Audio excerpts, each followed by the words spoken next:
শুনলেন খেলা হবে এবং তিনি সেটা শুনে আর থাকতে পারেনি। হঠাৎ করে তিনি উইদাউট এনি নোটিস চলে এসেছেন স্টেডিয়ামে তার মেয়েকে নিয়ে এসে বলতে বলতে আমার একটা আক্রমণ, কিসকু ক্রস করেছেন, ভালো একটা আক্রমণ, অল্পের জন্য বল চলে গেছে পোস্টের বাইরে।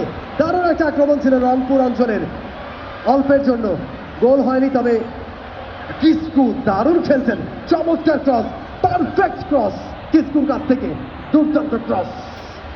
আমরা দেখতে পাচ্ছি অতিথিবৃন্দ প্রধানমন্ত্রীর সাথে সাথে তারাও চলে এসছেন এবং মাঠের খুব কাছ থেকে তারা এই আয়োজন উপভোগ করতে চান।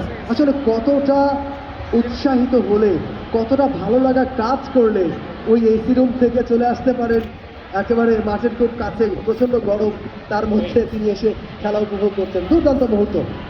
মাননীয় প্রধানমন্ত্রীকে একটা সেলুট জানাতে চাই, কারণ তার যে বল নলেজটা স্পট অন, সেই কারণেই হয়তো তিনি ওই প্রেসিডেন্সিয়াল বক্স বা ভিআইপি বক্স ছেড়ে নিচে নেমে এসেছেন। কারণ ফুটবলটা মাঠের যত কাছাকাছি থেকে দেখা যায় ঠিক ততটাই উপভোগ করা যায়।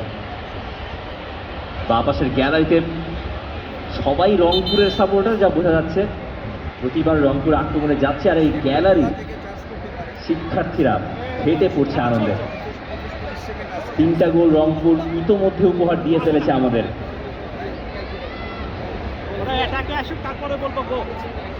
সত্যিকার অর্থেই নতুন করে স্পোর্টস চোখে আঙুল দিয়ে অনেক কিছু দেখিয়ে দিচ্ছে।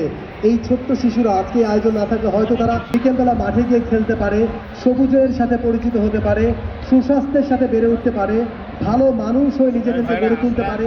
সেই কারণে দারুণ কিছু চেষ্টা আমরা দেখতে পাচ্ছি, সেটা দৃশ্যমান। এবং ক্রীড়া পরিদপ্তরের কথা বলতেই হয়, শুধুমাত্র যে এই স্বাভাবিক ছেলেমেয়েদের নিয়ে তারা কাজ করেন সেটা নয়, তারা কিন্তু ওই যে সমাজে পিছিয়ে থাকা